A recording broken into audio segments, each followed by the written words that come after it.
अभिनेत्री दीपिका पदुकोण प्रेग्नंट असल्याच्या अनेक चर्चा मागील काही महिन्यांपासून सुरू होत्या आणि रणवीर सिंह आणि दीपिका यांनी आई-वडील होण्याची इच्छा देखील व्यक्त केली होती।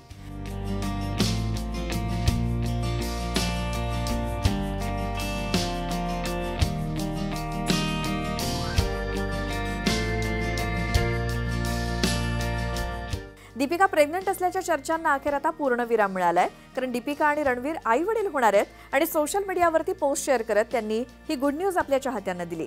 दीपिका आणि रणवीर यांच्या लग्नाला काही महिन्यांआधीच 5 वर्ष पूर्ण झाली आहेत आणि लग्नाच्या 5 वर्षांनी दोघांनी आई-वडील होण्याचा निर्णय घेतला। दीपिकाच्या प्रेग्नन्सीची माहिती मिळताच चाहत्यांनी दोघांवरती आशीर्वाद आणि शुभेच्छांचा वर्षाव केलाय। तर दीपिका काही दिवसांआधीच बाफ्टा अवॉर्डला भारताची प्रेझेंटेटर म्हणून उपस्थित राहिली होती आणि बाफ्टाला जाताना दीपिकाला एअरपोर्टवरती स्पॉट करण्यात आलं होतं आणि तेव्हा ती तिचा बेबी बंप लपवताना दिसली होती असं म्हटलं जात होतं। तर दीपिका आणि रणवीर लवकरच प्रेग्नन्सीची घोषणा करतील असं देखील म्हटलं गेलं होतं आणि त्यानुसार 10 दिवसांच्या आतच दीपिकानं तिच्या प्रेग्नन्सीची आपल्या चाहत्यांना गुड न्यूज दिली आहे।